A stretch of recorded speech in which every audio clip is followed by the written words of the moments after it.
There's a moment in life when someone says something so unsettling, so unexpectedly precise, that it feels like they've read the fears you never dared to confess. I heard a sentence like that, short, quiet, almost gentle, but it followed me across borders, right into my new life in Denmark. It changed the way I listen, speak, and even think in English. And the strangest part? The more I tried to forget it, the louder it became. Today I'm finally telling that truth. His last sentence, you know how some sentences slip into your life like they own the place? They don't knock, they don't ask permission.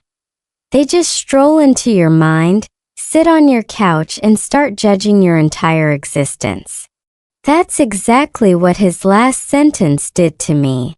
And the funny thing is, it wasn't poetic, deep, or Instagram inspirational. It was painfully simple. So simple that my brain tried to reject it the way your tongue rejects boiling soup.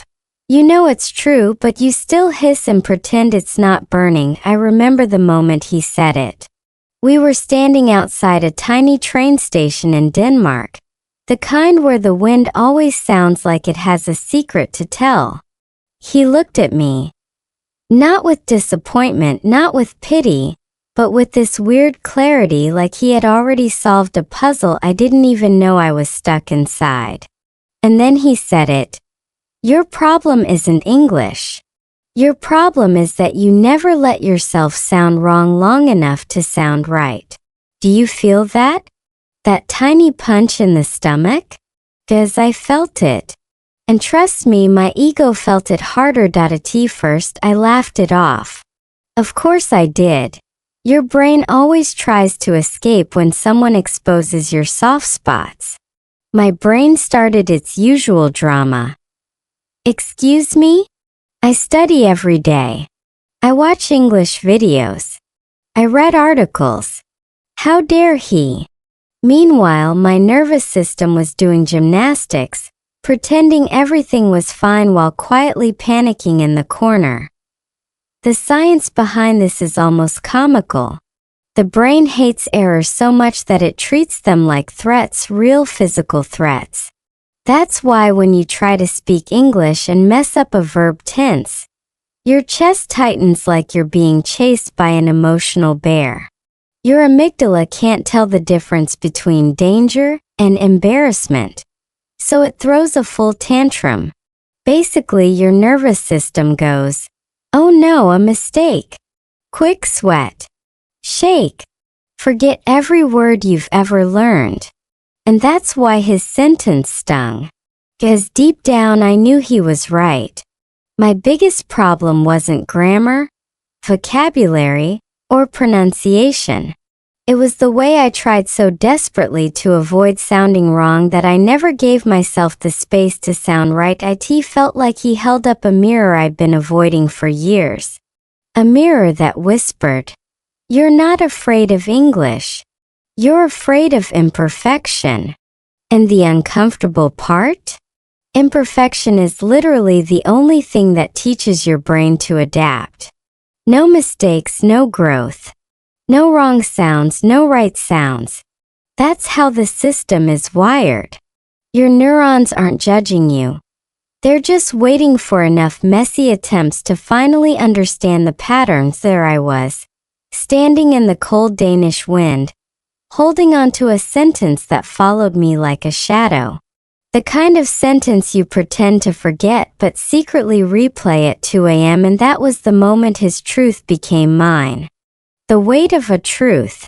There's a strange heaviness that comes from hearing a truth you weren't ready for. Not the kind of heaviness that knocks you down immediately. No, that would be too easy. This one is quieter, slower, more patient. It sits on your shoulder like a silent crow, waiting for you to finally admit that you heard it.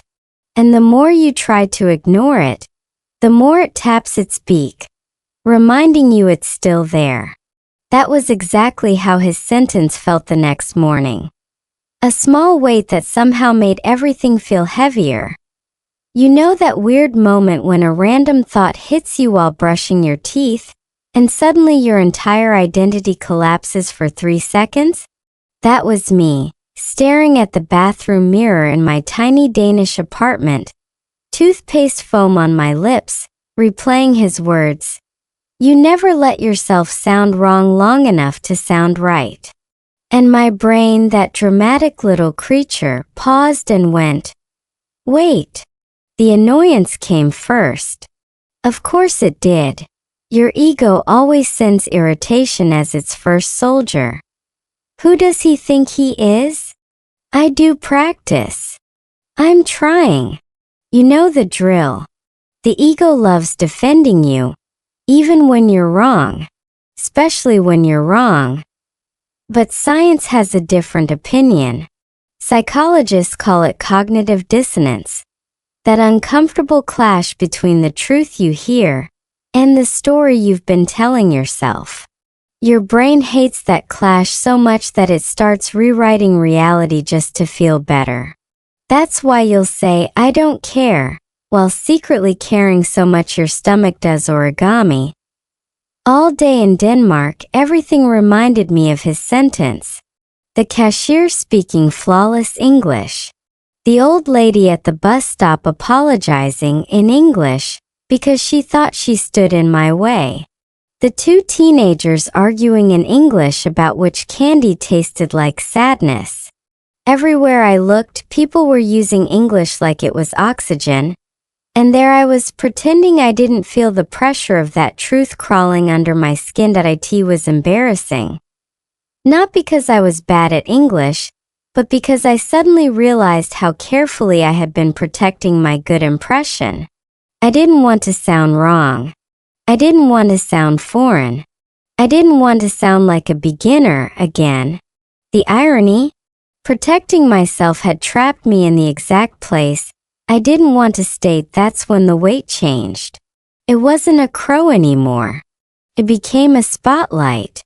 A bright, stubborn, unforgiving spotlight that followed me everywhere. And the spotlight whispered a different kind of truth. You are not stuck because English is hard. You are stuck because you refuse to be imperfect long enough to grow. It hurt. It also made sense. And nothing is heavier than a truth that makes sense. But what I didn't know yet, what I couldn't have known, was that this weight wouldn't crush me. It would reshape me. And Denmark, without meaning to, would become the perfect stage for that transformation. Running from it. Some truths don't chase you. They just walk behind you at the exact same speed, waiting for the moment you run out of excuses. And oh, I tried to run. I ran the way people run in dreams. Slow, clumsy, and embarrassingly obvious. If denial were an Olympic sport, I would have brought home a shiny gold medal for Denmark and made the Queen proud. You ever notice how your brain tries to be sneaky when it doesn't want to face something? It creates a whole circus of distractions. Suddenly cleaning your room feels like a spiritual mission. Suddenly checking the weather becomes urgent. Suddenly learning English can wait until tomorrow, even though tomorrow has been carrying the weight of your promises for years. That was me, performing acrobatics to avoid replaying his sentence, the one I absolutely, definitely, completely did not think about every 10 minutes. But the thing about running from a truth is that the truth doesn't need to move. It just waits. And everything else in your life becomes a mirror reflecting it. Like the time I tried ordering coffee in Denmark. I practiced my English sentence in my head the whole walk there. Slowly, carefully, obsessively, because heaven forbid I sound wrong. Then I got to the counter, opened my mouth, and somehow produced a sound that was neither English nor human. The barista blinked twice, probably concerned for my well-being. And you know what popped into my mind right then? His sentence, landing like a sarcastic little slap. You never let yourself sound wrong long enough to sound right. My brain once again panicked. No. This isn't real. He's not right. I'm just tired, hungry, jet-lagged. Mercury is in retrograde. The universe is plotting against me. Classic denial. But if psychology has taught us anything, it's this. Avoided truths grow louder. There's even a term for it, ironic rebound. When you tell your brain don't think about it, it thinks about it harder. Tell your brain don't recall that sentence, and the brain goes, ah yes. Let me play it in 4K with surround sound. Every time I tried to practice English, the truth surfaced. Every time I avoided speaking, it whispered. Every time I hesitated, it laughed. And the more I ran from it, the more it felt like he hadn't just said a sentence. He had planted a seed. One night, lying in my Danish apartment, staring at the ceiling like it had answers, I realized something ridiculous. I wasn't running from his truth. I was running from the version of myself who needed to hear it. That version was impatient, afraid, fragile, and tired of pretending. But she was also the one who could finally grow. Running from the truth didn't protect me. It only exhausted me. Because you can outrun a lie. You can outrun embarrassment. But you can't outrun a truth that belongs to you. Truth versus ego. If truth is a mirror, ego is the hand that keeps trying to turn it face down. And my ego? Oh, it was working overtime, doing overtime on its overtime just to protect me from the sentence that kept echoing in my head. You know that feeling when someone tells you something accurate, painfully accurate, and your entire body reacts like you've been accused of a felony? That was me. My ego treated his sentence like a personal attack, even though it was simply correct. There's something hilarious about the ego. It has the emotional maturity of a toddler holding a crayon and insisting it's a sword. It hates being wrong so much that it starts rewriting history. In my mind, I suddenly became the victim of a brutal injustice. He shouldn't have said that. He doesn't understand how hard I try. He has no idea what I've been through. Translation? My ego is crying in the corner but wants to look tough. Psychologists call this ego defensiveness, the act of protecting your identity even when the truth would actually help you. The ego is terrified of growth because growth means admitting you weren't perfect in the first place. And nothing terrifies the ego more than imperfection. Meanwhile, my brain was staging a full-blown rebellion. When I tried speaking English, I felt the familiar tightening in my chest, as if my nervous system had mistaken present continuous tense for incoming disaster. It's funny how the body reacts. According to neuroscience, the brain lights up with the same patterns of threat, whether you're being chased by a lion or by the fear of sounding ridiculous in another language. Survival mode doesn't discriminate. It just panics. One day, while waiting for a bus in Denmark, I overheard two people speaking English with accents thick enough to cut butter. They didn't apologize for it. They didn't shrink from it. They communicated, freely, proudly, even playfully. And horrifyingly, I realized they were doing something I wasn't. They allowed themselves to sound wrong. Their egos had taken the day off. Mine was still wearing armor and carrying a shield it didn't need. That moment cracked something open. If they could speak boldly with imperfect English and still survive, still be understood, still exist fully, then what exactly was I protecting myself from? Judgment? Embarrassment? Sounding silly? Spoiler, nobody cared. Absolutely nobody. Except me. The worst part wasn't that he was right. The worst part was realizing how much of my life I'd spent trying to sound correct, instead of trying to communicate. The ego doesn't fear the truth because it's painful. It fears the truth because it's freeing. And freedom feels dangerous when you've spent too long hiding behind perfection. When Denmark echoed him. Denmark has this funny way of making every truth hit harder. You can't really hide here, not from people, not from the wind, and certainly not from the sentences that echo in your brain. Every street corner, every cafe, every bus stop seemed to whisper his words back to me. You never let yourself sound wrong long enough to sound right.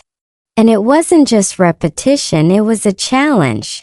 Denmark became this unexpected classroom where my mistakes were inevitable, unavoidable, and surprisingly incredibly revealing.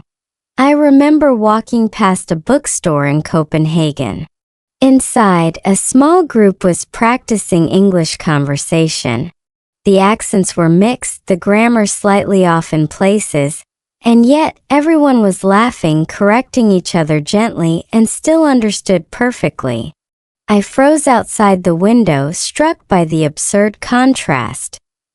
Here I was agonizing over sounding flawless, and they were thriving in imperfection. The irony? It was the same lesson he had left me, but now the city itself seemed to insist I finally pay attention. Psychology explains this phenomenon as environmental reinforcement. When a truth or lesson aligns with repeated external experiences, the brain begins to integrate it more efficiently. Every time I tried to speak, hear, or read in English, Denmark reflected that truth back to me. It was like a mirror, except instead of my face, it showed my fear, hesitation, and stubborn perfectionism. And every reflection whispered, "You can't hide here." One afternoon, I had to order a sandwich at a small deli. My hands were shaking, my vocabulary jumbled. I tried to force perfect sentences, and the deli worker cocked her head, smiled, and said something simple, slowly letting me respond. I stumbled, corrected myself, and eventually got my sandwich. No judgment, no sighs, just understanding. That's when it hit me. Denmark wasn't punishing me, it was teaching me. My mistakes weren't enemies, they were clues, guiding me toward the rhythm of real communication. The science of language acquisition supports this. Humans learn fastest when errors are met with immediate feedback in low-stakes situations. The problem isn't the mistake, it's the fear. The fear slows the brain, freezes the tongue, and forces endless internal debates. But Denmark unknowingly created low-stakes, high-feedback moments everywhere. In cafes, on buses, at the supermarket, even in casual hallway greetings. Every interaction demanded courage, every interaction echoed his truth, and slowly, the weight of that sentence became actionable, not just haunting. By the end of that week, I noticed a change. I wasn't perfect. I wasn't even close. But I was speaking, listening, reading, and letting myself be wrong. The sentence he left wasn't a burden anymore. It was a map. Denmark had taken his words and turned them into a living experiment. And with every small step, I realized, freedom doesn't come from perfection. It comes from persistence in imperfection. And just like that, his truth, once a whisper, became my guide. Training with his truth. Once I stopped running, something unexpected happened. Training my English became almost fun. Not fun like a party, not fun like winning the lottery, but the kind of satisfying, brain-stretching fun you feel when a puzzle finally clicks. His sentence, the one that used to weigh me down like a lead backpack, suddenly became a tool, a guideline. I had to let myself sound wrong over and over, until the right sounds began to appear naturally. And Denmark, with its quiet streets and patient people, was the perfect lab for this experiment. I started small. Reading aloud in my apartment, I deliberately mispronounced words. then corrected them slowly, savoring each tiny improvement. I recorded myself speaking, listening back not to judge, but to understand the patterns of my own mistakes. Each error became data, each hesitation a clue. Neuroscience calls this error-based learning. Your brain strengthens the neural pathways when it notices the discrepancy between the intended action and the actual result. In plain English, messing up is literally how your brain gets smarter. Then I moved to listening. Danish radio stations, English podcasts, YouTube channels with thick accents. I slowed everything down. Not by avoiding difficult words, but by embracing them slowly, letting my ears catch nuances I'd ignored before. My brain, which once panicked at every unfamiliar sound, started to adapt. It's fascinating. Our auditory system learns patterns best when repetition is paired with active engagement. I was no longer a passive listener. I was a detective hunting for sounds, rhythms, and meanings. Speaking became the final frontier. At first, I would freeze mid-sentence, terrified of making the wrong sound. Then I reminded myself of his truth. I gave myself permission to stumble, to mispronounce, to sound foreign. And suddenly people understood me anyway. Every awkward attempt was a tiny victory. Every correction a reinforcement. It was almost as if the fear had been a filter, and once removed, clarity finally poured. I end up by the third week. I noticed something remarkable. My confidence wasn't perfect, but my ability to communicate had exploded. I could hold conversations longer, understand subtleties better, and even joke in English without the usual freeze. The truth he left me had transformed from a sentence into a principle. Growth demands imperfection. You can't shortcut it. You can't skip it. And ironically, embracing imperfection made me sound closer to right than I ever had trying to be flawless. So step by step, mistake by mistake, Denmark became my proving ground, and his sentence became my guide. Every day I trained my ears, my mouth, and my mind, not for perfection but for progress. And that progress, as small and messy as it was, felt liberating. The truth I feared most.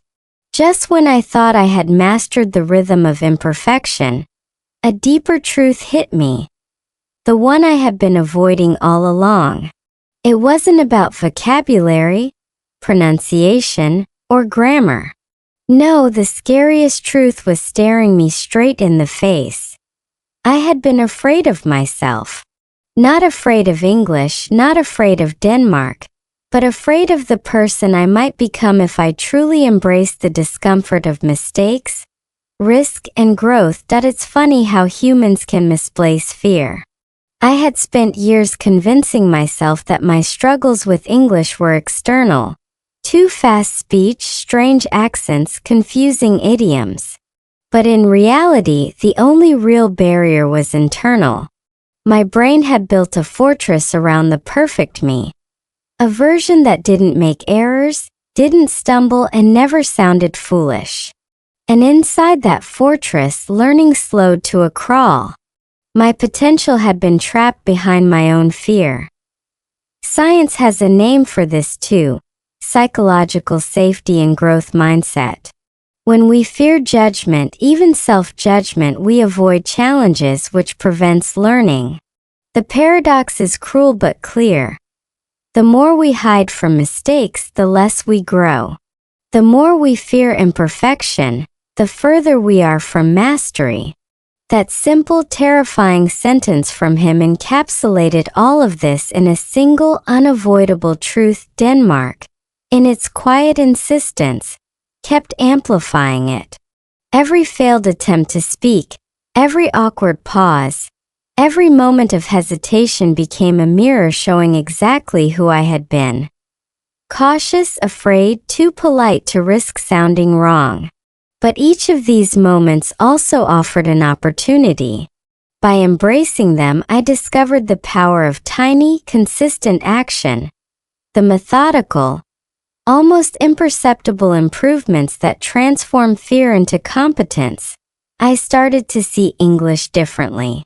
Mistakes weren't threats anymore, they were signposts. Mispronunciations were feedback. Hesitations were practice. Even embarrassment became a teacher. And with that shift, a strange relief set in. The fear of imperfection no longer paralyzed me. It motivated me. I realized that the truth I had feared most wasn't that I couldn't speak English. It was that I could, if only I allowed myself to sound wrong first. That was the moment the last piece clicked. The sentence he left me wasn't a burden. It was a challenge, a key, and a compass.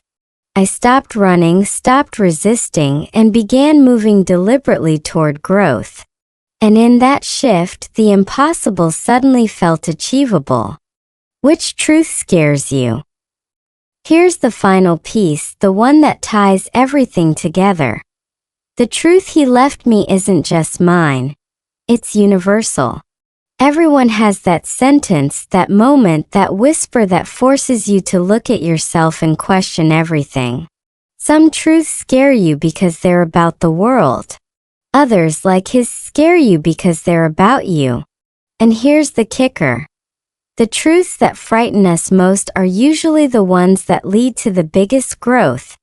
I want you to imagine yourself standing in that Danish wind with me, feeling the weight of your own unspoken truths. Maybe it's your fear of sounding foolish, your fear of trying and failing, your fear of letting others see your imperfect self. Whatever it is, it's there tapping, nudging, waiting. And just like I did, you can choose to face it slowly, deliberately, step by step. The trick isn't to eliminate fear. It's to move forward despite it. Think about the times you avoided speaking English because of perfectionism. The words you swallowed, the conversations you skipped, the opportunities you let pass. What would happen if you allowed yourself to sound wrong first? To stumble? To be awkward? The irony is beautiful. The moment you embrace imperfection, you finally start getting it right. Not immediately, not perfectly, but right enough to communicate, connect, and grow. That's what Denmark taught me. That's what his sentence taught me. And that's what I want to leave with you today. The scariest truth often contains the most freedom. It's uncomfortable. It's vulnerable. It's challenging. But it's also the doorway to the skill, confidence, and growth you've been chasing. So I'll leave you with this question. Which truth scares you enough to finally face it? The one you've been avoiding, rationalizing, or ignoring. The one that, if embraced, could change everything about your English, and maybe even your life. Remember, growth comes not from avoiding mistakes, but from leaning into them. The truth isn't the enemy. Your fear of it is. And the sooner you meet it head-on, the sooner you'll hear your own voice confidently, clearly, and without hesitation.